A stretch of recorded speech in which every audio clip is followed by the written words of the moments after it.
First, cheers. Cheers, man. Yeah. What's up? Um, why are we drinking this? Why did you make us drink this? Because like Glenn is the best, you know. And after eating jollof and beef with dodo, the best thing to sort of like take it down is Glenn. And newsflash, I don't think there's in one of my songs I was like, okay, I don't want to say the brand, but you can't find Glenn in heaven. So whilst you're here, drink. But this is like very synonymous with what people consider to be. This is very synonymous with what people consider to be luxury. A bit. Like what? Glenn. Glenn. Yeah, Yeah. it's luxury. Mr. Eazi is a luxurious brand. I make Afro luxury music. And when was the first time you discovered that this was something you were about, luxury? When did it hit you that this was your thing? To be honest, it just continues. Okay. You know, from I think one of the things very early on, like if I can remember, like high school, I shout out to all my boys, home science Yeah. association. Like I quickly realized so early that that there was difference in cars. You know, I quickly realized that the I think it was called a baby Benz. Yeah. You know, and on my street where I lived in Songwater, Yeah. it was my job every morning to go open the tap at 6 a.m. to go open the tap so people on the street can come fetch water. So I quickly realized that there was a difference between me and my family in the house, in our own compound. I think 4 bedroom, 3 sitting rooms, one BQ, probably like 4 cars. You know, and my mom owned the house across the road, and she owned, like, the family owned the house next to us. Yeah. Like, I quickly realized there was a difference between me and my friends I played football with on the street. No way. Because when we're going to school, you know, I'd wear my home science uniform and I would get dropped off by the driver. Yeah. But then they'll just walk to Asarudin or Igoma there. And even though in my school, during break time, there were boys like Oputa, Badua, Bolu Alabi, Yeah. that were ballers, you know. They would buy more meat pie and donut. And I felt like, they had more kiosk money than me. Yeah. But back home, I had more money to buy, if it's gala, la casera, or even if it's balling at the Aboki spot. Yeah. Say, I got you. So I quickly sort of like realized that there was a difference in A disparity. And my best friend then, Ikena was living with his uncle, with 5 other kids in a 1 bedroom apartment. Wow. I remember going to his house and then seeing my house. So realizing that there was disparity, and also realizing that I wanted some of that. Okay. I wanted, like, I like it. Like, some years ago, I didn't eat sushi, Yeah. and I didn't eat rare meat. But now I'm eating tuna ceviche. I'm like, this is good. So, and I think it's like fruits of your labor. Yeah. So I see it more as reward. It's not like constant chase, say, I won't get all the money in the world. It's just that, the fine things of life then sort of like are fruits of your labor. And if you can enjoy it, is a blessing, because you could spend your whole life chasing, and not enjoy it. And then you're in the hospital or your hospital bed and you're like, it's time to go, TTG. So every time you get to enjoy some nice cup of Glen, eat some nice jollof, and it doesn't even have to be super expensive, but every time you use your money to buy something that you've earned, you should celebrate. So cheers. Cheers again. Cheers to upliftment, Yes. to hard work, To success. success. Thank you. Okay. And this this this realization that you are driven to the good things of life, the beauty in existence. Is there something that contributes to your fuel? That's something that fuels you. Freedom. That's Freedom is like the biggest thing for me. Freedom in what sense? Freedom, like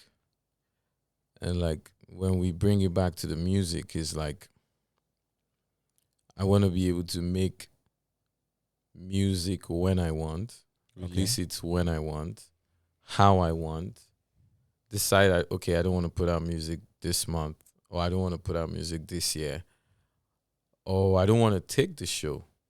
I don't think there's as many artists in Nigeria like me that have returned people's money from shows. Like, I take the money and I pay you back, and I'm like, yeah. I was even say, okay, do you want compensation? Not because I didn't turn up, because you paid me today, you want to book me, and then I wake up tomorrow morning, I'm like, okay, I actually don't want to do the show. So it's not like you've advertised and I'm now turning it down. No, it's like I don't want to do it again. So just the freedom, that freedom is what drives me. Freedom of creativity, the freedom. I remember growing up, and my mom would say, as long as you're under my roof, you must do this, this, this. And so I wanted to get out of the roof so that I can do whatever I want to do. And when did you first feel the sense of freedom? First sense of freedom was when I went to boarding school, I think SS2, home science. So I was finally out of the house. But then it wasn't real freedom because you had the fences. Yeah. You couldn't go out of school. True. So. But you got a certain level of freedom by not being within your parents' house. Yeah. So you had more leeway to function. More leeway to function, to do my things. And I just like it. I just liked to go against the rules. Like, they'll say, don't relax your hair. Me and my boy K-Spike will relax our hair every day. They'll say wear, black shoes. We'll go and wear sneakers. Like, just wanting to go against this system. So you were anti-establishment. That's too deep. But yeah, like, anti-establishment in that way of just wanting freedom. And the first time I truly felt free was when I went to Kwame Nkrumah University in Ghana, 2007. What was different? Because now I was alone. There was no rules. There was no boys hostel, girls hostel.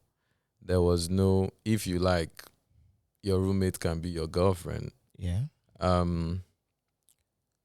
My dad just gave me my school fees and my pocket money, everything. Imagine, like, you're going first day in school. You have your entire school fees for the year and your pocket money for, like, the whole semester, everything. Mm-hmm. And I could do whatever I wanted to do with it. Like, if I want everything I wanted to do, I could just do it.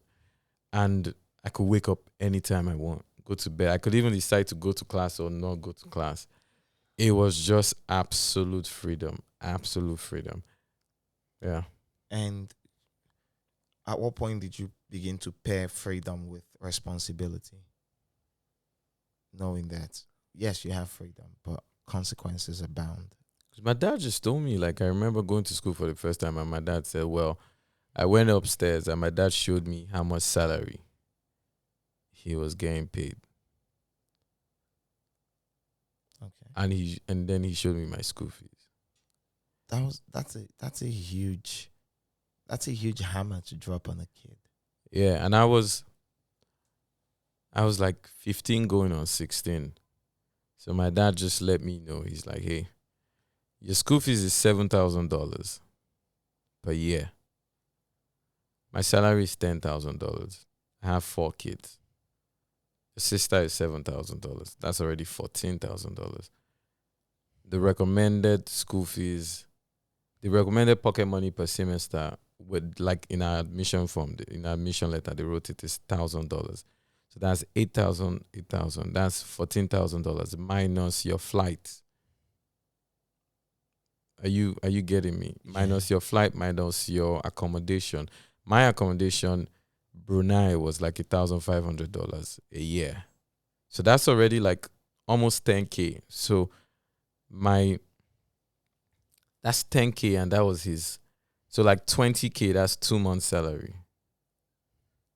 There's 2 kids. That's not project. That's not you're sick. That's not. So you knew that, okay, here's the money. You're free to do whatever you want. But if you go below the money, Baba, there's no magic. Like, there's no money. Like, it is what it is. And so I think that was like the first, not the first, like, because I'm religious.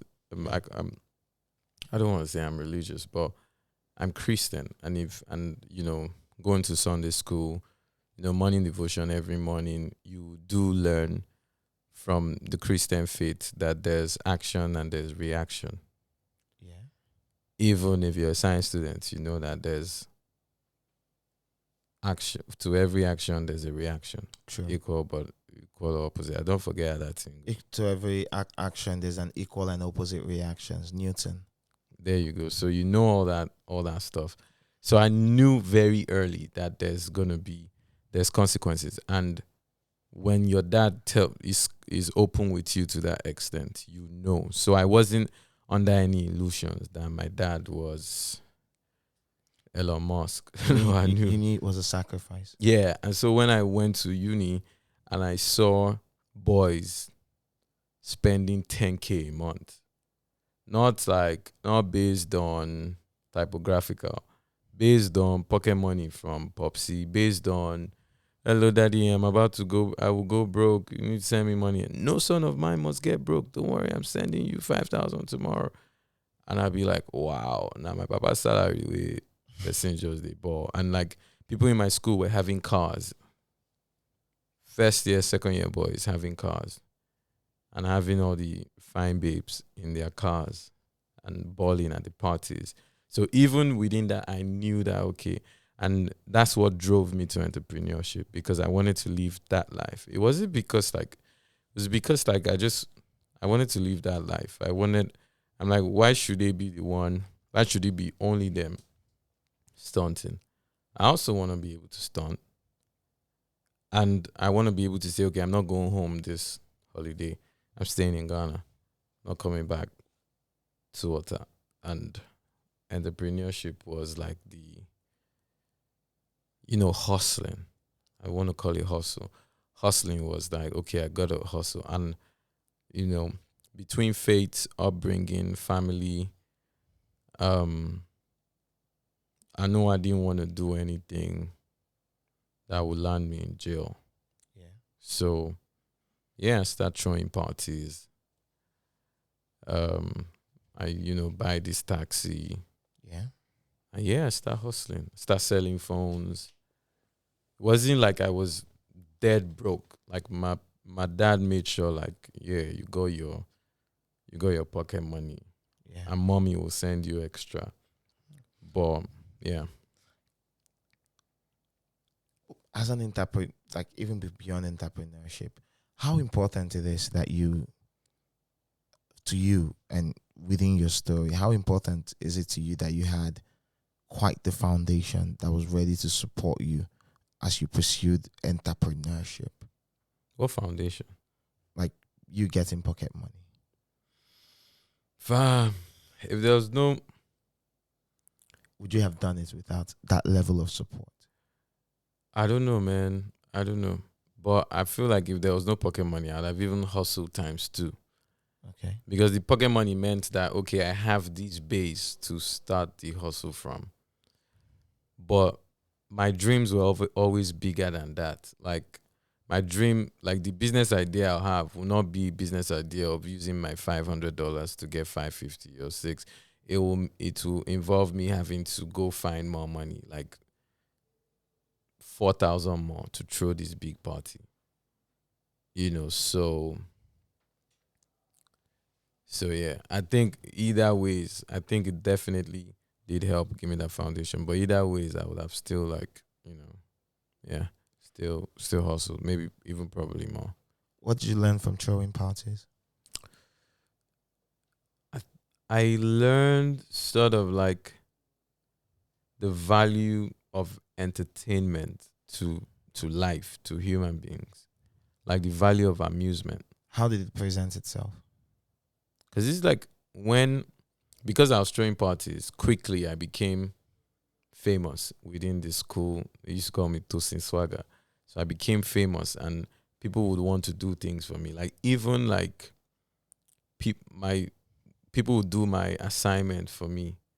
They will sign my attendance for me even when I'm not in class, just because he's famous. He's throwing parties, and we can get favors to, he will let us into the party because I studied engineering. So the engineering boys are not the like most party boys, right? The focus doing their, so I was an anomaly in that sense where most boys were very in my class were very focused, and I was like doing the other thing. So yeah.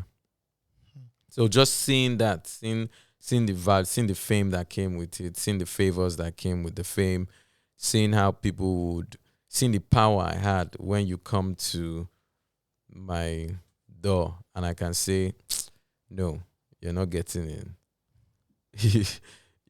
And people will cut me. And that's where upcoming artists in my school then start being my friend so that I can book them, and obviously making money. And we lost, to be honest, like we lost more money than we made throwing parties, but we still kept on doing it. Like we loved it. We just loved to have this project, see it together. And I didn't stop. I didn't stop at parties. I'm like, okay, now we're doing parties. We need to do an award show. So I had the first sort of like social awards of my university, Swag Entertainment Awards. That's when I booked the Saturday. I booked R2Bs. I booked One Day Cole. Yeah. As a student then. Yeah, as a student then. And I remember One Day Cole didn't show up he was in town, but he didn't appear at the show. And people thought like I'd run away with their money, and I didn't know that he didn't receive his full money. And I remember begging Saturday. It was like maybe $2,500 or less, begging him that please, even though I've not paid you complete, please just come on stage. Big shout out to Saturday. He came on stage. He saved me. He saved me by coming on stage. R2Bs. That's why till tomorrow, Moogies it's like more than a friend. It's my brother. Moogies is like, you know what? Fuck this. He came, jumped on stage. So I had R2Bs. I had Sako there. I go die, ran away with my money. I go die. If you're hearing this right now, you took money from some Kwame Nkrumah University students and you never showed up. I remember texting him. He never paid me my money. I hope I can find like the next time I see him and say, yo, bro, you still need to pay me my money. And if he gives it to you, you get it. I'll take it, bro. Because it's your money. And then it's no beef. Like it's still somewhere at the back of my mind that this guy took your old money here. Yeah. I remember booking the Genie. Yeah. Booking the Genie, booking Jesse Jacks. I told MI the other day. Yeah. Me and MI were brand ambassadors for Glenfiddich, and we were at the distillery, and I'm like, MI, you don't he was telling me about the first time he saw me. And I was like, no, that's not the first time. I came to your Surulere house. I was outside. I was with Obi Franklin. I was trying to book you. One thing led to another. It was called Nigerian Reunion. If you Google it, there was supposed to be Terry G, Jesse Jacks. Story. Then the Genie, Twitter was just coming out. The Genie went and tweet he's not coming to Ghana. I had to perform. I didn't even know I was a performer. I had to perform. I had been recording. I had to perform on that show. I remember. And after performing, I ran away. Can you imagine running away from your own show? Because boys were going to beat me. Because people came from all over. I had gotten this reputation as a good event organizer. So people came, spend their money. I ran away. I went into hiding. How do you come back from that? We threw another party, Epilogo Externo, in Kumasi. It became massive. It was a shutdown, and we didn't make any money, but we got our dignity back. It was like the bowing out. We just knew we had to do. Shout out to Swagger Boys. That's what we're called. Obima, Peter, Sheung, my best friend brother, Osinachi. When you moved to Nigeria, the first time I ever saw you, you were selling phones. Yeah. And somehow you parlayed that into music. When did you stop? When did you finally close down Phone Trader? I don't know. Phone Trader was on for a while, and then Laddie and Romsey. Romsey has his store. It's called The Elect. Yeah. And Laddie, I don't know what Laddie's one is called. And they were running it, and then they wanted to do their own thing. Plus, I wasn't involved in the business anymore. So we just had to close it. Because, like, I'm now doing shows across the world. I'm not going to be coming. I was still going back to Computer Village in between my shows because I hadn't gotten popular in Nigeria. So I was still able to do it. And some people in the market knew that I was singing, and I went to do a show. And actually, first time I went to the US, my boy who sold phones, OGM Gadgets, shout out to my boy. He pretended to be my manager. So now phone sellers they form, yeah, I'm Mr. Eazi's manager, but he did a very good job. Wow. Yeah, I remember 2016, March, April. It's just this consistent pattern in all of this conversation we've had now. Just a consistent pattern of finding a way to like make it work. Yeah. There's always an angle. There's always something to tweak. There's always a way to just make it work. Even if I don't know the way it's going to work, it's most times I don't know, to be honest. Like, but somehow, like, even if it's last minute, even if it's like, there was a time legit, I thought maybe I was cursed because I was like just trying to do all these hustles and it wasn't clicking. I was enjoying it, but like after some time, it was like, they don't swear for me. Maybe make I go do deliverance. But like at the last moment, something would just click, and it might not even be the plan that I had. You see the hat, the farmer's hat, and the Ray-Bans. Yeah. It wasn't like I strategized and say, yeah, my name is going to be Mr. Eazi and I'm going to be carrying this farmer's hat. And no, I literally went to buy gold in Beposo, came back, I was in front of my guy's studio. My boy was putting up my music on maybe 360 knobs or something. And then he said they needed a profile photo. And I was wearing like this Jamaican singlet. Yeah, I know the picture. And I just went into the studio and they just took like a passport and sent it to them. That's it. It wasn't like there was this well curated, this is what your brand is gonna be. And then it just worked. I was just like, okay, this thing just works. And we kept on, and I just kept on rocking it. And then when it became a thing, I was like frustrated. I was like, which one be this one where everybody they carry farmers hat? Like people want, and everybody never wanted me to not carry it. Like I love it for what it did for me and what it represents. You know, it represents me, that time of my life, and the way I just, you know, my nomadic lifestyle. But I was done with it, and so you know, yeah. And then people just wanted me to always stick with it. Go back to your farmer's hat. I'm like, man. But it worked, and it worked very well. It felt like it was it united, it just gave an aesthetic face to your Because music. it was real. Okay. It wasn't cooked up. It was my life. Like I was wearing that thing to go and buy gold and come refine it and sell. It wasn't like, do you understand? So I think sometimes people can react when something is different. Plus, you could tell when something is real. Sometimes it connects, sometimes it doesn't. But when it connects, when it's real and it connects, it connects. And this thing, closing down Phone Trader, and how it clashed with your artistic pursuit. Yeah. How do you know what's worth? Because you talk about hustle, and you have had multiple hustles. Yeah. A lot of people would look at music and say, this is an expression of self. This is artistic. This is not hustle. Yeah. But then you sort of like left your hustle to go pursue this music. Was there no clash? I mean, one of my biggest customers when I was at Phone Trader was Young Six.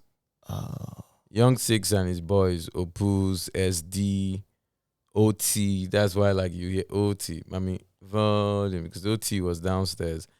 They would buy phones from me. Those boys were buying phones.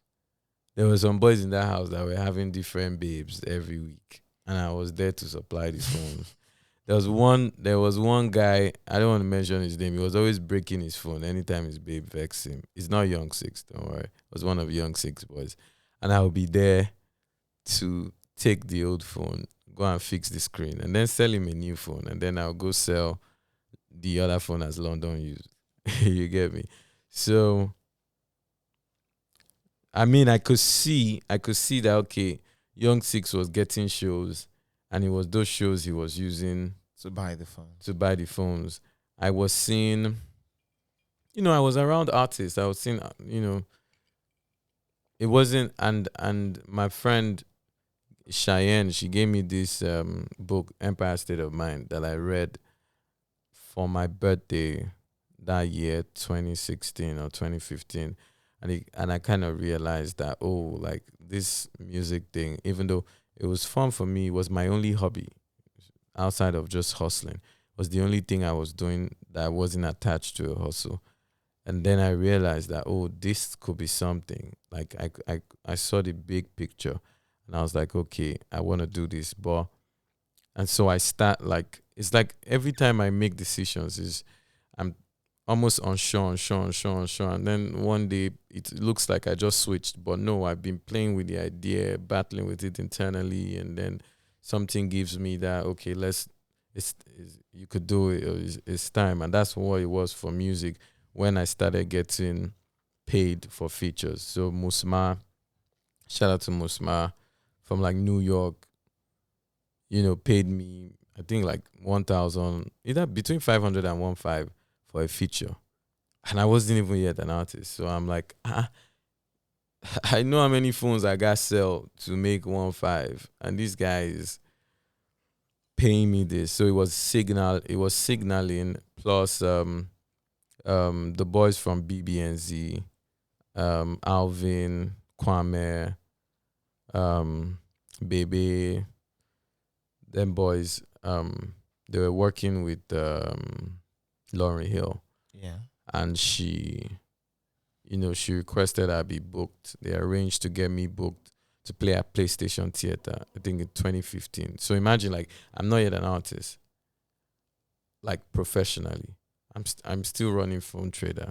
I'm still coming to Pulse to do that's the first interview about tech and blah, blah, blah. And now I'm in PlayStation Theater performing Banku Lies and, I think some other song.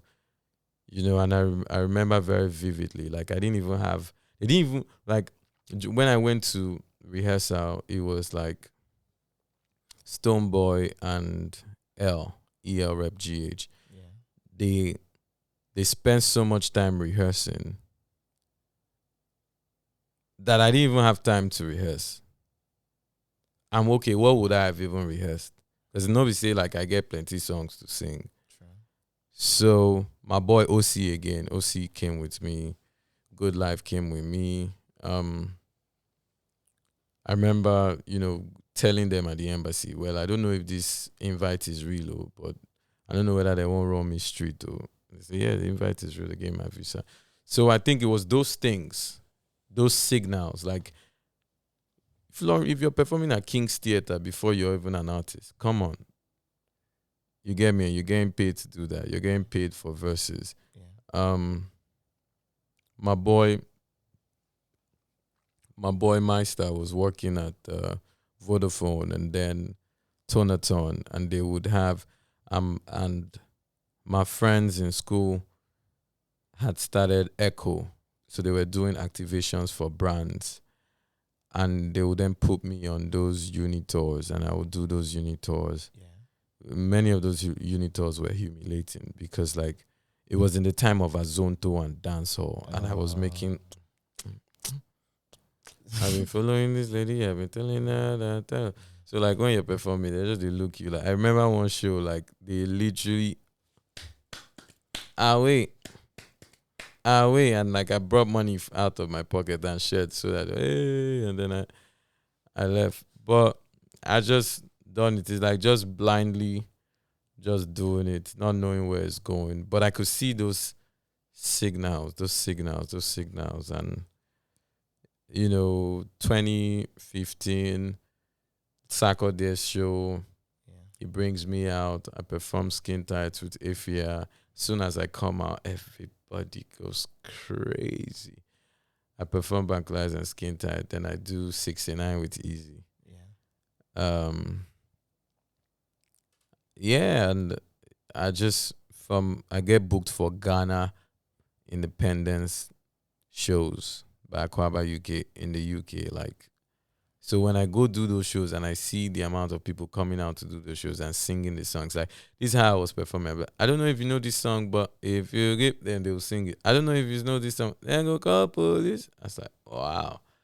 So by the time I came back from that trip, I knew that, okay, I was onto something. And all the money I made, I remember giving my then manager his cut, and the rest of the money, I used it to shoot videos. I used it to shoot whole up video, sample you video, anointing video.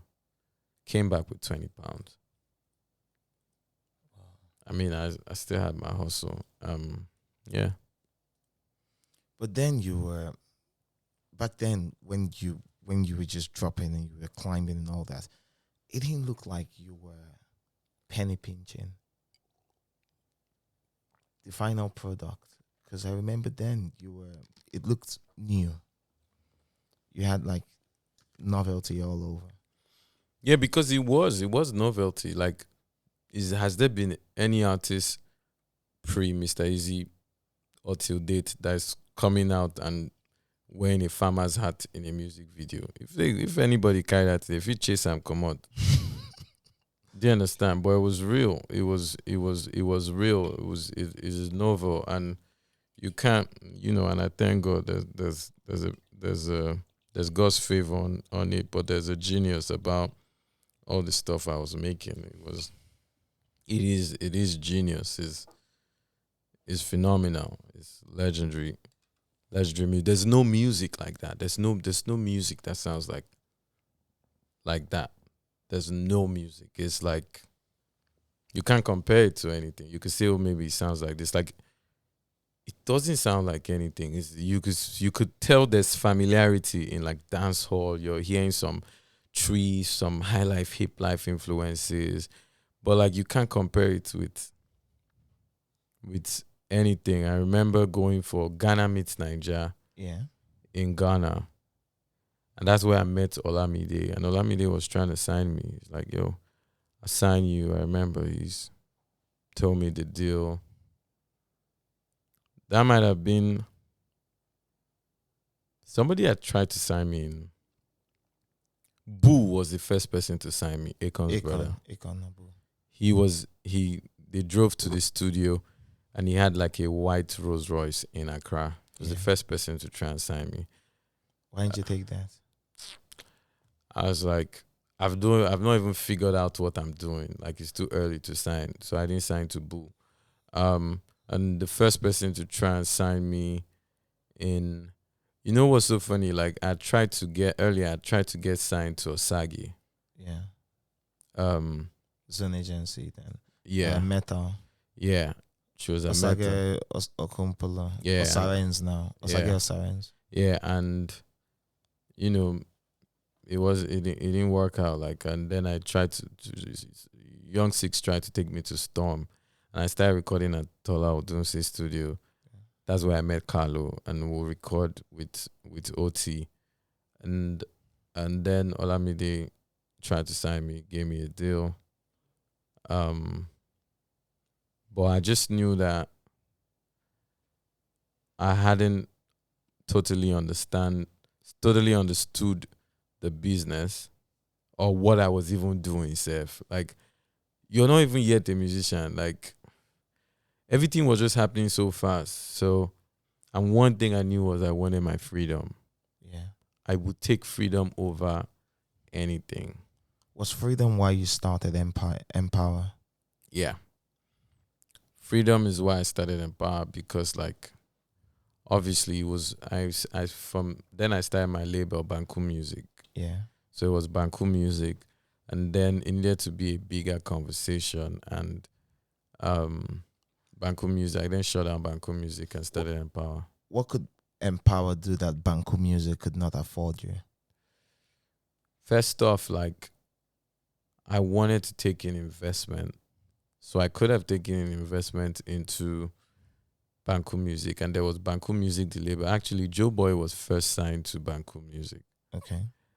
But then when I started the Empower program, so what drove me to start the Empower program was like I was just having this idea, because I'd been in the VC program, 440NG. So I was just having this idea that artists can be like startups and you could invest in, but I didn't know how it would work. So when the opportunity came to do the Empower program, that was the first Empower program was sponsored by Bed Power. Yeah.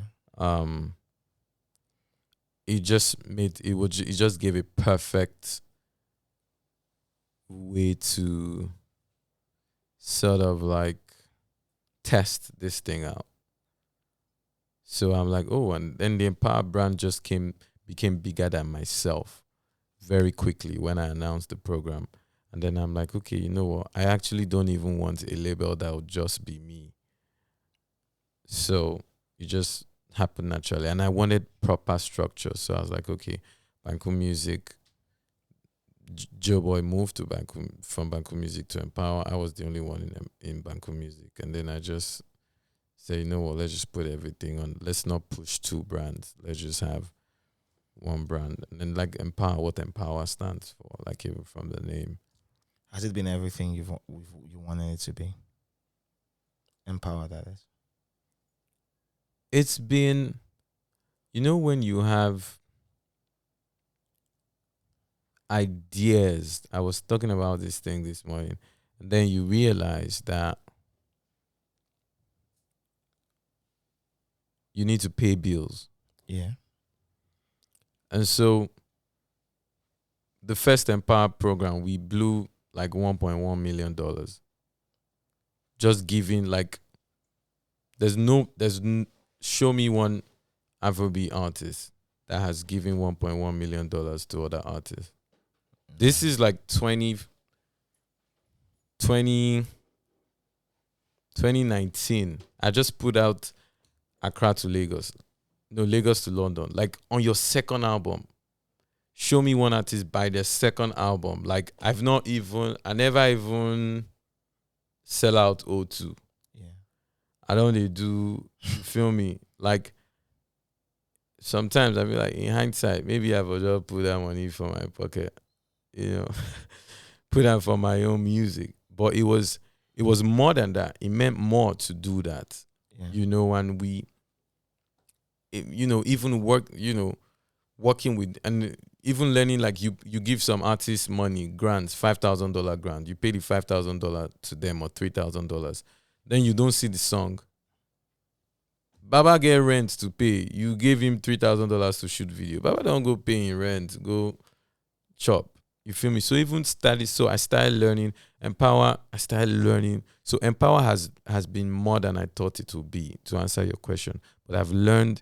I keep learning so much. Like learning that between, okay, giving all these artists these grants, and then realizing that, oh, after I've given you money to make a song, you've gone to make it in the studio. Then you've gone to sign the song to somebody.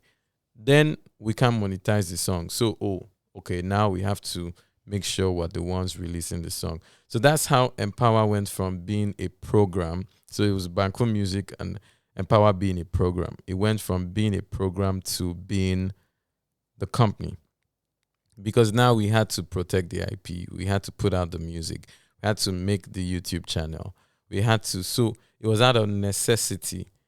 And so I'm like, why would we have two different companies? Let's just put it into one.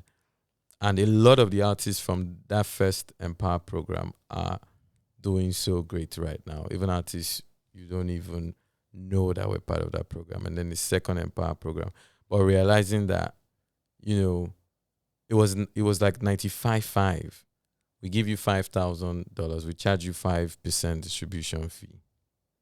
How are you able to convince investors about this? And that's one part of it. But I'm also interested, like, how do you convince people to part with their money for you? You did it with Empower, found people to fund what is literally an experiment. Yeah. And you've done it with multiple things that you've created. Like, how are you able to do that? Because, like, I think it goes to, like, when they say, like, if people know that you will deliver more than anything, then they will trust you. Okay. First of all, I think my mama, they pray. There's the grace of God on my head, all day my head, no cap.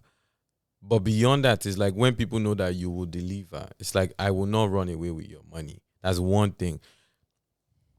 One thing is, I don't want somebody to come and say, Eazi owes me. Like, I would rather borrow money to pay you than for you to work around. Like, I'm the type to catch you stealing my money and then fire you and then leave the money with you because I'm unsure whether, like, we didn't do proper accounting. There's been times when I've paid an artist more than they should have gotten because we didn't do the right accounting. So rather than leave that hanging, I overpay you and make you know that I overpaid you. I know chop your money.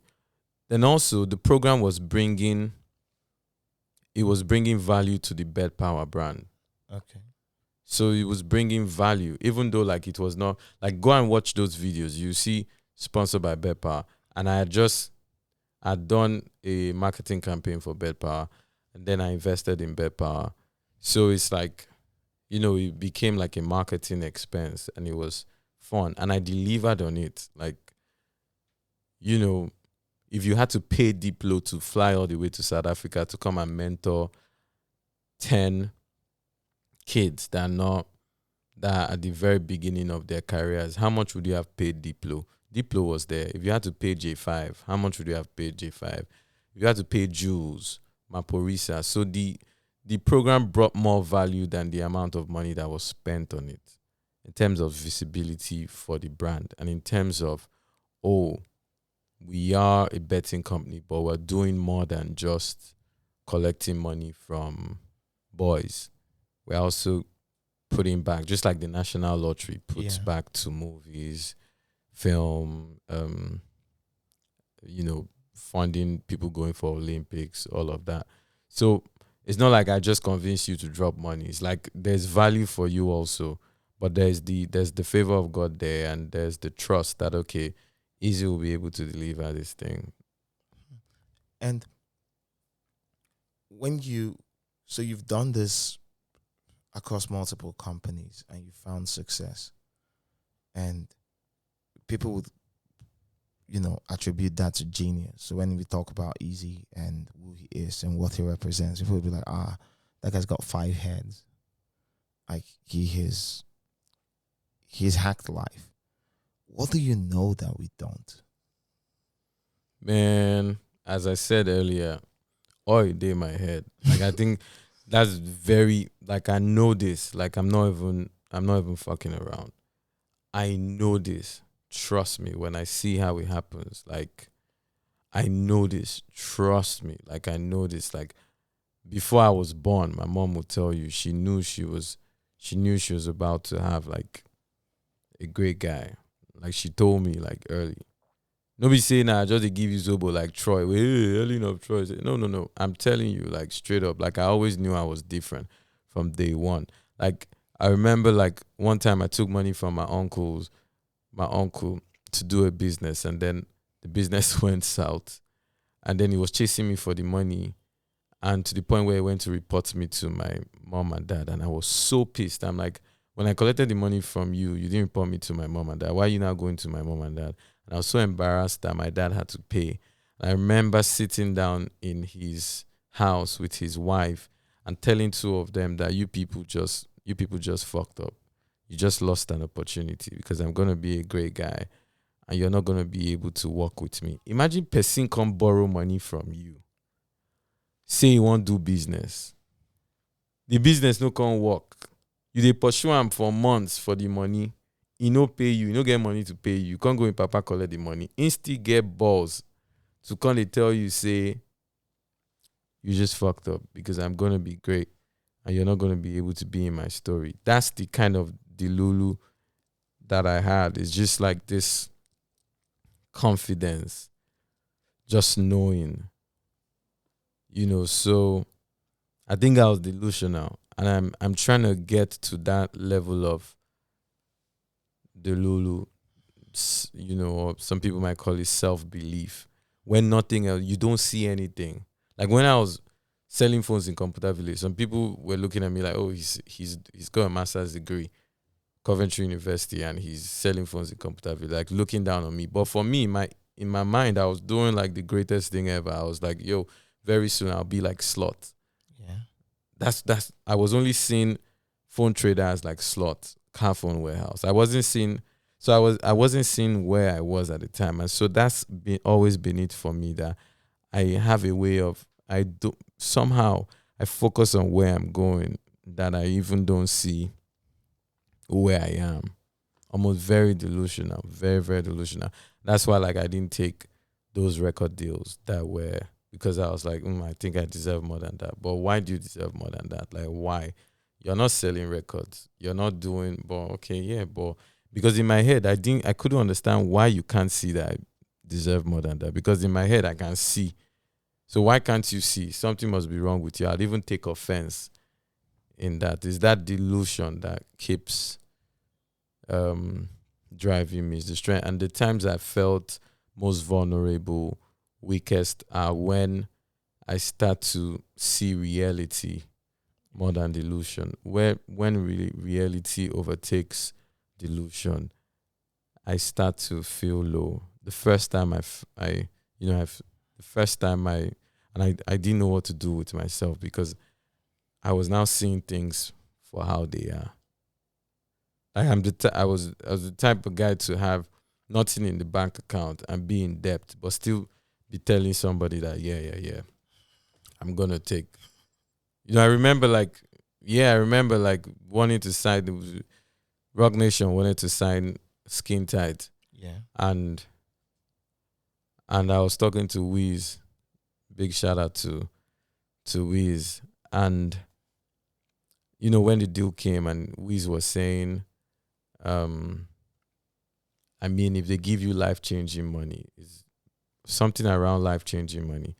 And the money at that time, in reality, to where I was in my life, the money they offered would have been interpreted as life changing money. But to me, because of where I thought I was going, where I was seeing myself, I didn't think it was life changing money. So I didn't do the deal when I spoke.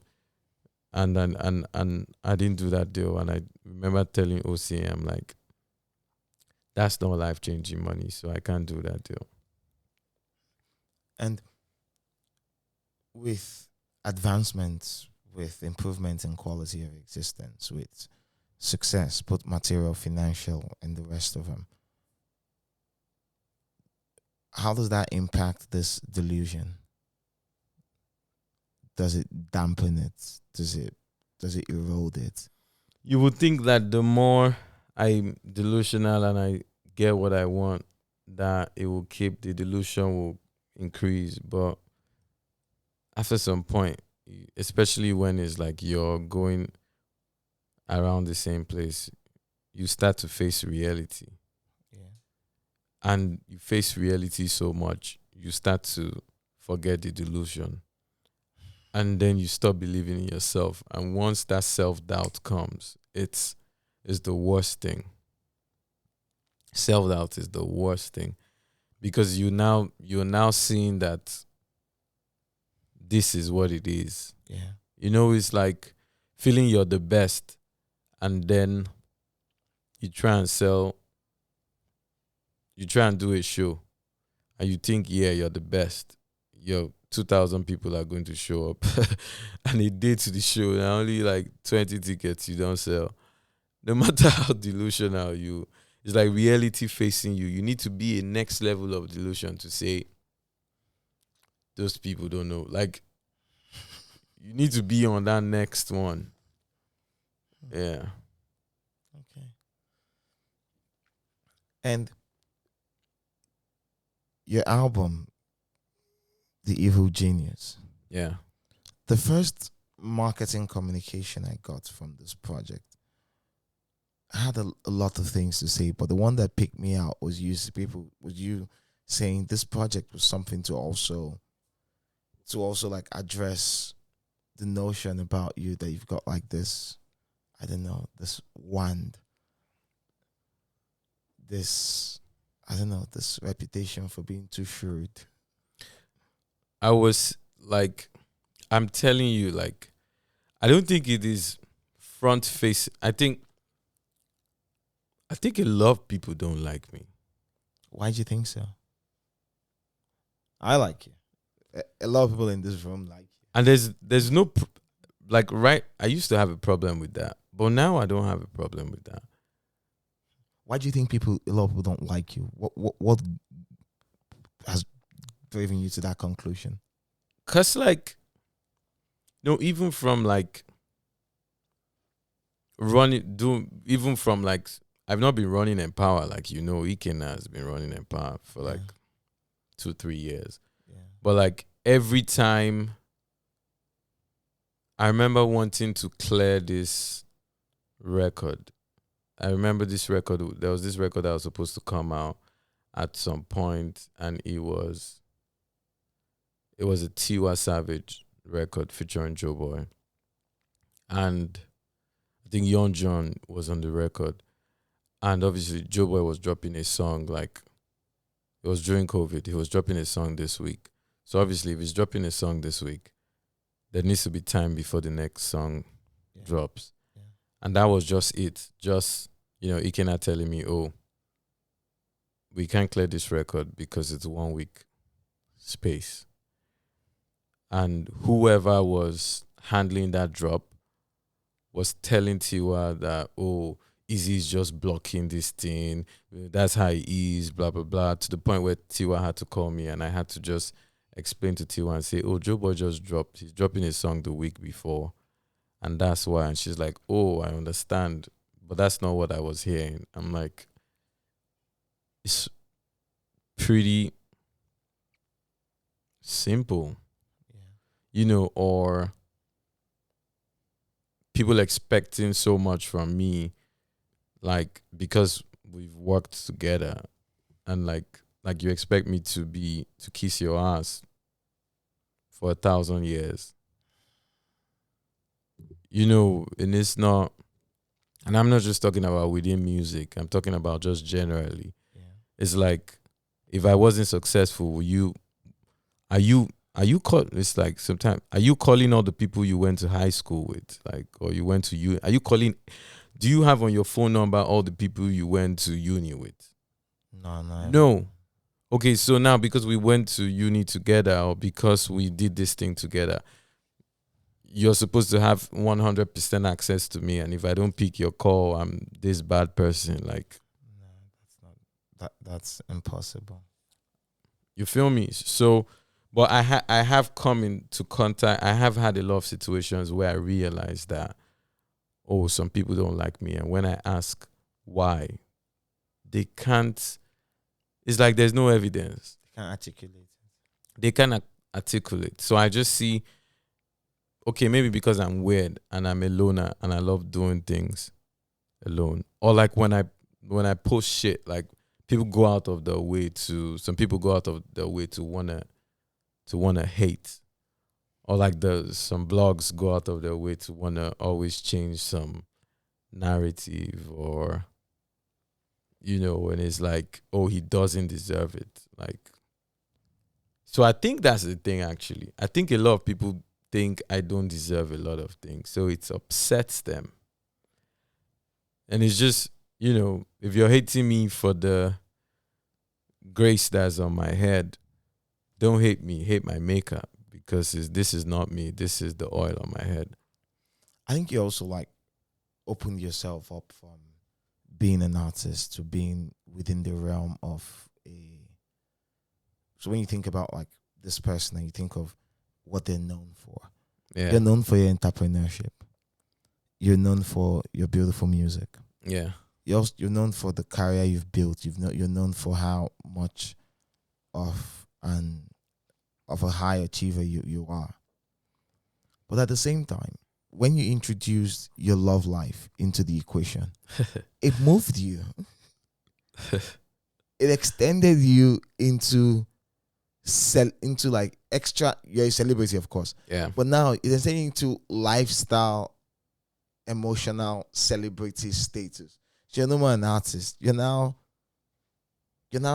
regarded as part of a union that people consider to be special. So is that reason? And sometimes is that reason enough? Is that reason enough for you to like?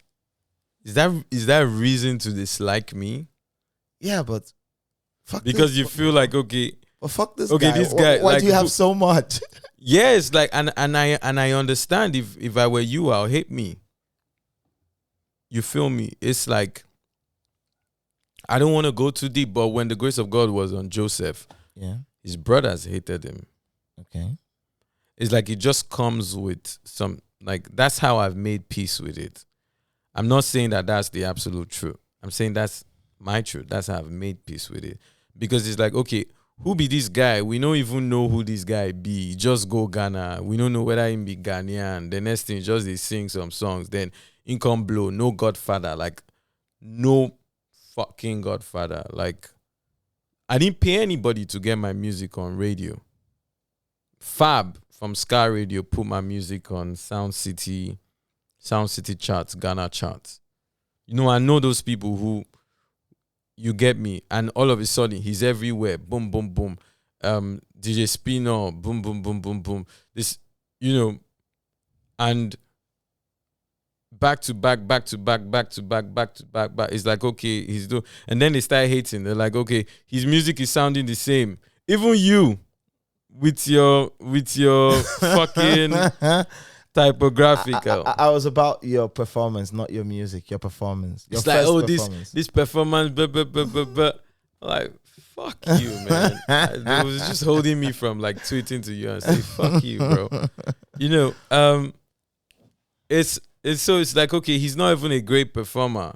It's like, okay, he's not a great performer. His voice is not the best voice. Oh, these the lyrics he's singing. Okay, all his songs sounds the same. Change your music. Okay, it's like, okay, now we're gonna cancel you because you say Ghana music has influence over Nigerian music. Okay, we've cancelled him. Thank God we've cancelled him. He's dead. His career will never rise again. He's finished. Oh yeah, let's celebrate. He's finished. But like, God wasn't done with me. Yeah. And I'm like, okay, you know what? I couldn't take all that energy. And it was the progression. God was telling me, time to get out of Lagos. It's time to go to London. Lagos to London. Boom. And like, God just gave me like Surrender, London Town, Property, and that album, one of the greatest Afrobeat. I don't even want to call it. I don't even want to call it. Short Skirt was on the first project. I don't even want to call it like it's one of the best musical albums ever made in human history. Like such perfection, from the intro to the Brother Shaggy skit. Like it's so lush, so proper. You feel me? And it's like, okay, yeah, he's in London, he's doing his thing, and then for some reason I'm in London doing my thing. People are upset. Oh yeah, he's in thing saying they part of us. Since he just day London, they doing thing. Okay, making day London, they doing thing now. We no go send them. Bro, I did James Corden. Zero, no news carried it. Yeah, and my bad because like I didn't understand how the game worked. That you had to pay the blogs, and like as you're doing things outside, you have to report it back home. But I just thought like just journalism, like people. I didn't know that's part of like learning. I didn't know that there was a system behind those things. So it's like some people interpreted it as he's even so arrogant, he doesn't even want us to report it. But me, I was looking at it like, why are these people not reporting it? I done James Corden, nobody reported it. Like I'm like, first, I was Apple Music Up Next artist as an independent artist signed to my own label before they started picking Afrobeat. Like after me was Bad Bunny. Yeah. I'm the first African Up Next global artist. Boom. Period. I'm touring with J Balvin. Boom. Femme. Period. I'm doing all these things, but I'm doing it not because I want you people to say it. I'm doing it because like I'm advancing my career. I'm loving the journey. But I'm like, why are these people not talking about this? Like I was most streamed artist on Spotify for like maybe a year or two, like Nigerian artist. Or monthly followers, or I don't know what it is. But it's like, yeah, we're not gonna talk about it. So it's like, and then we go make those songs. Billboard cover, me, Davido, and Tiwa. Yeah. Nobody drops as time passes. Like nobody even wants to talk about the success of Empower. It's like, yeah, how many artists they even get? So I would hear all these things and I would feel like, why? And now you're even confirming it. It's like, okay, yeah, ain't they doing your own thing? Yeah. And then next thing, boom. Like, why has somebody's relationship got to upset people? Like, I don't understand. Like, I still don't understand. Like, yeah, well, I don't know. I wasn't upset personally, but when you look at the generality of comments around it, they're like, who's this guy? Why is he? Why does he have this? Till tomorrow, bro. And how is that colored? Shally, this part, like introducing bringing your world to the world. Yeah. How is that colored? How you're perceived and what you do? How is that colored? How have you seen it color it? I think some people have to be in the hood and people are dropping dead every day. And then that inspires what they're singing about. And that's what people buy as entertainment. So I've realized that I am, like my life is entertainment to people. Whether I like it or not. Like from 2021, I was trying to hide. And imagine like being a celebrity but not wanting to be in the limelight. I'm like, okay, I'm not going to talk to any artist again. The other day I wanted to reach out to Odumodu. Yeah. Like 2 days ago. Yeah, that's a beautiful place. I saw him in Kigali. Yeah. By the way. We were together there. Oh, you were together. By the way, let's just say my company, Chop Life Gaming, was one of the sponsors of Trace Awards. We made that happen. Yeah. And Bet Power was one of the sponsors of Trace Awards. We made that happen. In case you don't know, you know now. Shout out to you. Shout out to me. Like an Agama lizard fall down. Yeah. We made that shit happen. So everybody we watch that thing, guys thank me. You feel me? Shout out to Olivier before he fights me, and Sam and everyone on Trace. Yeah. That's one of the best award shows ever. I think is very important. Yeah. So you were trying to reach out. Yeah, I was trying to reach out to Odumodu because E. Kelly hit me up and he's like, "Oh, Eazi, I want Odumodu to do this song." So I didn't save his name as Odumodu. I saved his name as Violence because when I saw him, I was like, "Why you like Violence too much?" And so I was looking Odumodu. I couldn't find it on my contact. So I went to my DMs and I saw our interaction. And I was like, geez. Like I was just running away from even because I was just running away because I was like, everything is going to be interpreted as something else. And I'm like running away from fame. I'm running away from people. And I did that from 2021 January until January this year, just running away from people. Did it hurt when people spoke so publicly and said you were not worthy of your union? I think the first thing to realize is like when the whole issue with me being cancelled. Yeah. Even till tomorrow, I see people come on my profile and they're still throwing hate. Oh yeah, you said that. And I'm like, fam, really? Like, let it go, bro. It's not that deep. I'm like, really? This energy, take it to your local politician where they run you street. You feel me? Like, I didn't kill anybody. I said what I said, and it's like, okay, I said it how many years ago?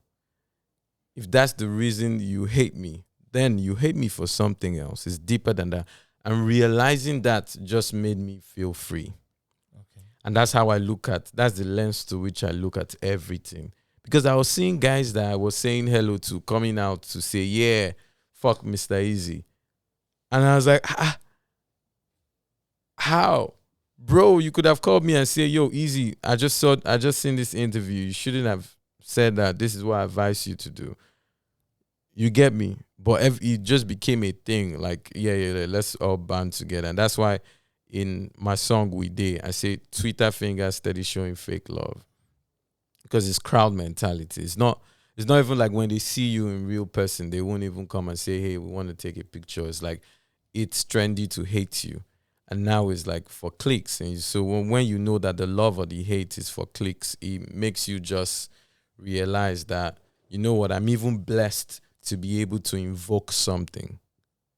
There's people making art and their life, nobody's caring about whether they jump or sit. It's like they're invisible. So if you're there and people are hating you, just even thank God that you're visible and sure. People are loving you. Love and hate is acknowledgement of your existence. Not like you should go to find love or hate, but it's acknowledgement. Like if you enter this room and you pass, you know it's possible for you to come and not realize this table was here. And later when you leave, they'll say, oh, did you see the blue table? You're like, there was no blue table. You missed it. So it's a blessing that, oh, you can't miss it. But I'm a human being at the end of the day, and that's what the evil genius is about. It's like I'd gotten so, when you go and search and Google, search yourself on Twitter, and you see what people are saying, and you just see a lot of shit. Like even when I drop Patek, like people are saying, oh yeah, suppose they do music again. Like Patek was a good one. Focus on your business. Like who are you to tell me what to do? Like fuck you, bro. Like I'm even going to start like tweeting back and say, oh fuck you, bro. And that's the energy of the evil genius, is accepting when you go through seeing all these things, hearing all these things about yourself, and it starts to put you down, and you ask yourself, why is this thing putting me down? Why are people's opinion about me putting me down? Why are people's opinion of my relationship putting me down? what people's like. It's okay if it was just the music, because you understand when you put out music, you're putting a part of yourself out there. But it's beyond the music. It's like, oh, see your trouser is rubbish. Oh, look at his skin. His skin, this is like, you can. It starts to get to you. It's personal. Yeah, you could see that this is personal, and you start trying to change this narrative to be positive, and it's a never-ending battle. You can't win. You can't win against the mob, and the only way I could set myself free was to accept it. Like, you think I'm ugly? Okay, fuck the fresh. I'm ugly, but I got too much money on me. Can't you see? Now only their talk way plenty. They can't even call an army. These silly niggas can't afford me. I'm out in a jet with my girl, and that's not a flex. Man never tried to impress. Man never tried to finesse. New postcode, I changed my address. That means you can't even see me. That's from We Day. That's the second verse on We Day. Yeah. It's real. It's not Lamba. It's real. New postcode, I changed my address. Where they live, you can't see me, bro. I'm gone. I'm no more in Songwriter, Ogun State. I'm gone. I can't even tell you where I live. You feel me? And I'm on my birthday, my last birthday, I was sitting there and I was literally out in a jet with my girl. And I was like, geez. And I wasn't posting. I'm like, geez, I'm actually in a jet with my girl and I'm not even thinking of posting or snapping this shit, because it's become normal. That's why I say I never try to impress. It's your reality. It's my reality. So that's how it goes. And it's like on Oluwajo, my mom comes and she starts and she's like, that was touching. She's like, that song. There was a time I was going from France to London. My mom was sick, and I was hearing that song. I was playing that song. That was the first time you ever saw your mom. Yeah, I was playing that song, and I was crying like like a baby. I was crying in that train. I had my shades on. I was just crying, hearing my mom's voice, and that's that song. And I'm like, tell my mommy that I go bear the cost, because like, imagine my mom had done 2 surgeries for 2 different things, and instead of her being happy that, oh, she's fine, everything is fine, every time she sees me, she'll be apologizing. She's like, oh, sorry, Tosin, like, I'm so sorry for spending your money. This is not what you should spend money on. You should spend this money on enjoyment. You should be spending it on doing, surgery for me. And I didn't even realize that these things were getting to me. And on that song is the first time I'm like, come on, man, tell my mommy, say, I go bear the cost. My friends tell me I don't change because I know they pick their call. Facts. So vex for me because I don't follow them on Instagram. Facts. It's hard to know person will love me for real, because that's how I was feeling. I swear to God, I feel lonely with people around me. So even when you go out and you're at the club and everybody's coming to hail you and you're on stage, you still feel lonely. I get problems at the face. Tell me now who I go. Yeah, and my pastor say go pray as long as I send them cash. Oluwajo, Wagbemi is okay. And so I start to speak my reality on this album, then becomes my therapy as I travel across Africa, setting up businesses, doing amazing things, sitting in rooms I never thought I would be on. Like, why is an Afrobeat artist sitting with a central bank compliance team pitching a business? Like, tell me how it intersects. Tell me how it intersects. And I'm doing things I never thought I would do. And so I'm just thankful to God. And that's what I speak about on Zuzula Kate. And on Chop Time No Friend, that's why I say chop time no friend. If I did chop my woman, I know they look another man's face. It was like all this chit chat. It addresses what you were just talking about. All this chit chat, like, if I did chop my woman, I know they look another man's face. Like, waiting concern me. Talk your shit. If I did chop my moolah, I know and that's me saying everything I touch they enter. Because literally I said, okay, you know what, I'm gonna go do I'm gonna go try my hands at doing business, and I became very successful, having businesses in like 10 African countries and real businesses, and bringing value to my investment group. And I'm like, I don't have the I don't have the waiting they call that thing. I don't have the experience or the wealth or the credentials to achieve what I'm achieving. So I'm like, yeah, anything I touch the end time, continental, sentimental, and monumental. Like I started Empower with no experience of running a music business, and Joe Boy is still one of the most beautiful artists in the world. If you don't think so, like his song that was even side song, We No Make album, ended up on Bad Bunny's album. That's a throwaway song. As when I signed Fave, she was probably not even making up to 2K a year when we signed her. Put 80, put 80K on that. Blew up. I still feel Fave is one of the most talented singers in the world. I agree. Unfortunately, the deal ended. I wanted to renew that deal. I put down a figure that was crazy. Why do you think they never signed? The deal has ended. The deal has ended. They want to go a different direction. It's like if your rent expire for your house, if you decide say, I want to stay this house good, or if you even decide say, you know what, I want to move I want to move down the road. I just want to even go down the road, and that's the freedom within Empower. It's like freedom to put out music when you want, freedom to leave when your deal expires, without us fighting you or holding you and say no, you know, if you leave, or trying to boycott you. Like your deal has expired, you can go. We give you a deal. We'll give you an option to stay. You don't want to stay, go. And it's not hate. It's not us trying to boycott you anywhere. No. You feel me? I feel you. Afrobeats to the World happened. Yeah. But you were ahead of the curve. Mm-hmm. You were doing Afrobeats to the World before it became Afrobeats to the World. Yep.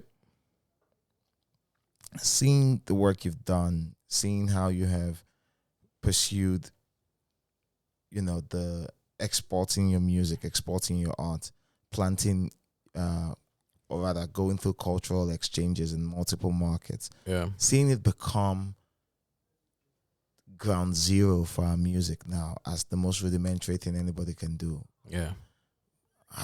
What do you think? Makes me realize that I'm a fucking genius. Okay. Facts. Like I fucking went and did an Afrobeat song with legendary beats, made it in my bedroom. FYI, all that melody, I did all the melody on that song. We changed it to Spanish. 7 times platinum, probably more than 7 times platinum now. Latin Grammys. Like I've performed in Barcelona 4 times this year. Wow. And I did this in 2019. You feel me? Yeah. London Town is not an Afrobeat song. It's grime. Yeah. That's not Afrobeat, my guy. You feel me? Johnny Brandy. When I did, I remember performing at Coachella, and when I did that song with Rudimental, Yeah. Let Me Leave, I wrote that song. It wasn't it like when you see most of the songs you see Mr. Eazi feature on, especially when it's cross, it's not like they just call me for somewhere. When in the studio I wrote as I walked through and then Anne Marie sang it in her vocal because I knew like it needed a female vocals, and the guys from Rudimental thought she'll kill it, and she killed it. And then when I write the song, I also stay on it as a featured artist. Let Me Leave, and all this stuff I did out of like enjoying it, independently. Very important. Independently, not signed to no label, not having any 20-year experienced manager. This was us just saying we want to do this. I want to do this, just following. I was I was with Ellie Goulding in 2018 in studio. Yeah. Song does not come out. I Like remember. FYI, before Afrobeat to the world, Afrobeat to the world, I had the first #1 iTunes, the first like Nigerian. I made Oh My God in studio when I was making Lagos to London. That's when I made Oh My God, the song that had I had a song with Nicki Minaj and Diplo, and I'd see comments. Oh, it's not Mr. Eazi songs, it's Diplo song, but you can see there Major Lazer and Mr. Eazi featuring Nicki Minaj. I wrote that song in London, #1 on iTunes USA. You know, Joe Boy, Sip Alcohol went top 40 Billboard R&B charts. The fact that like you know it's like count your. That's why I say in Chop Time No Friend is about encouraging people to write their wins. You don't need to let other people write it for you. Yeah. It's like we waiting for people to tell our stories. Like to tell the story of our legends or Nigeria. Waiting for somebody to come and do those stories. No, you go write the story. Yep. You tell your story. And it's like I'm telling my story, but I'm telling it on this album, track by track. And for the first time ever, by the way, this is the first time ever you're having an African music album with African art merging together, where I'm commissioning individual works by these artists, and the works are inspired directly by the music, and we're doing exhibitions. Bro, I was laughing at myself. I'm like, how am I doing exhibition in Accra, in London? Next is going to be... I saw the Accra one. I saw the London one. Yeah, next is going to be in December in Lagos. And then we're going to go Dubai next year. Maybe one more place. And it's like just so wonderful that I just feel so humble. It's just God, like I said, all day in my head, to be able to see all this happen. And I don't need you to report it. The only, like this album, I want people to know that I've dropped an album, because I think the album is epic. And what this album is doing, just like what Come On Baby did in introducing people in the Latin American world to Afrobeat, that's what Come On Baby did. You had an Afrobeat song on an album that had the biggest Latin American artists. Yeah. So I don't need you to, I don't need, when you say, oh, why is he calling himself a legend? I'm a fucking legend. Like I did that shit, and I don't need you to tell me. I don't need you to report it for me to know it's true. And I'm just basking it and grateful to God that it's happened. And now I think we've done like an hour 30 minutes. Let me free you. You said you've had a long day. Yeah. Yeah, we could do this for a long time. So much to talk about. But yeah, thank you so much. And just before you go. Yeah, I think I'm in a very truthful, like, I don't give a fuck mood. So if you have anything you want to ask that's been on your mind, controversial or not, speak. So I'll just go very direct on this one. Mm-hmm. When people see you, and this one might not be very tied to music, but it sort of colors it now. Yeah. When people see you and the romantic union you've made, yeah, and then they say, Mr. Eazi benefits off of, is benefiting off of the Otedola name. Yeah. Does that in any way get in your draw? Your draw? What do you mean in your draw? Does it stress you? Do you itch? Like I said, this is not the first time. Like it's like I said, it's like I've been seeing this since I was making music, and I changed the sound. That I slowed down Afrobeat with Banku. Yeah. When we were having all that fast tempo. Yeah. I slowed down that shit. Yes, you did.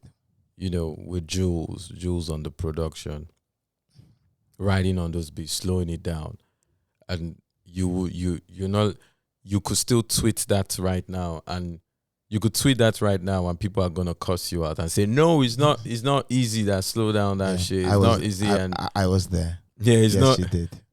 it's not easy and Jules that slow down this thing. They will argue with you and call some other names.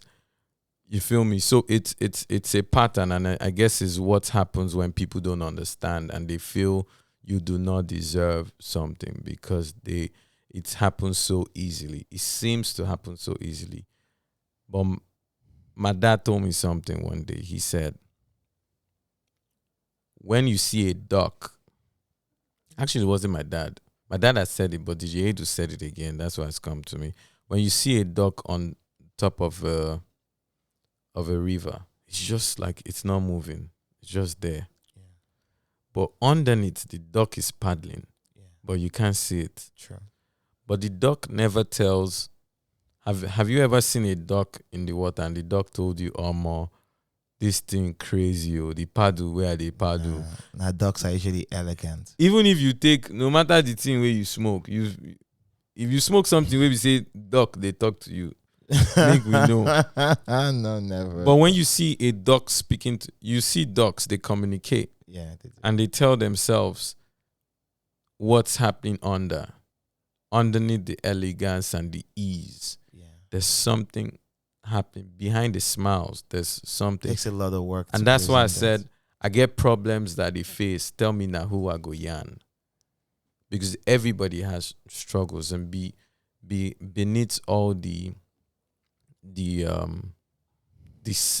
ease, behind every overnight hit was nights in the studio. Yep. Behind every he just became a billionaire was loads of failures and debts and all of that. And I'm grateful for everything. I'm grateful for everything, including my relationship. I'm grateful for everything, including the mentorship of my father-in-law. I'm grateful for everything, including the love of my wife. I'm grateful for everything, including the discipline from my dad. Yeah. And the fact that my dad till tomorrow, my dad still called me out. 2 weeks ago, I went to see my parents, and my dad still called me out to say, yeah, there's something you did I didn't like. Baba still, they tell me off. Of course. He don't give a fuck that, okay, you're Mr. Eazi, so what? Can't wash plate, please. Baba, he go still clear you. My dad is ex-Air Force. He go still, my dad feel still clear me, discipline me the right way. You feel me? And my mom. So I'm grateful for everything. So when people talk and say these things, it's like when I chop my woman, I know they look another man's face. Sure. Straight up. And in all of this, just to wrap this up, in all of this, in coming from where you've come from, it's been such a long growth, but it feels like it's still day one. Because true. The Evil Genius is a reintroduction. Yeah. Like, what are you getting out of this for you, for yourself, for Mr. Eazi, not even for Mr. Eazi, for Tosin Ajibade? It's renewal. I feel a renewal. I feel excited again. Okay. You know what, bro? Like when I tell you, I was bored. 2019, after doing Dirty Rave, I was bored. I didn't want to do this shit again. I was just doing it because if I don't do it, what will people say? But I still managed to drop Nobody, the biggest song of 2020. Yeah. And Baby I'm Jealous with King Promise, biggest song in Ghana of 2020. You know, and oh my God, like it still happened without me trying. In 2021, 2022, even 2022, I'd finished making the album. I go to South Africa to shoot Exit video, the one with Soweto Gospel Choir. By the way, that's the most beautiful song out in the world. Beautiful. And I go to the studio and I record Patek. Any money where I get, at the flex, at the ball. My first like proper Amapiano record, boom. And I like, wow, something entered this year. You know, that song never hit top 50 Nigeria, I don't think. We need to look into that. That's another conversation for another day. Okay. Because it doesn't make any sense why that song wasn't a top 20. But if you sing that song anywhere, people go sing them. But let's leave that for episode 2. Yes, please. But it is a renewal. I feel renewed. I feel blessed. Yeah. And even for Empower, there's a renewed there's somewhere I want to take it to. I'm presently in Nigeria here because, I'm hosting Willard. Willard is the founder of Cobalt. Yeah. I have a program with him on Monday we're trying to do. And this is someone who started a company that has paid over $12 billion to artists. And this is first time in Nigeria, and he's coming with me. And we're trying to he's my mentor. We're trying to figure out what we can do. And it's just so beautiful that it's coming at this time where I've just dropped the album. And by the way, I feel like Jay-Z when he retired the first time. Okay. So I've retired right now. This is my retirement album. I'm announcing here for the first time. Okay. It says this is my first retirement. Okay. So I feel like how Jay-Z felt the first time he felt he retired, and I'm just blessed and thankful for freedom, for love, for everything that life has thrown at me. All right, and we're grateful. We're grateful straight up for what you have done and how you've impacted the world and improved on our silence. And for a lot of people, you've given a lot of people something to aspire to. Straight. And that's beautiful. Straight. So, congratulations on your album. Thank you very much. What's your favorite song on the album? I think the one with your mom's voice. That's in top. The first one, number one. Maybe if I just put my mom's voice for track. Yeah, there are other records that have done it, but that one, you can't get it out of your head. Yeah, that's you need to listen to Mandela as well. You need to listen to Mandela. I'll pay more attention. Pay more attention to I will. Mandela. All right, man. Have a good one. Lovely. Thank you. Thanks for having me. Thanks, guys. We're out. Bless. Thank you.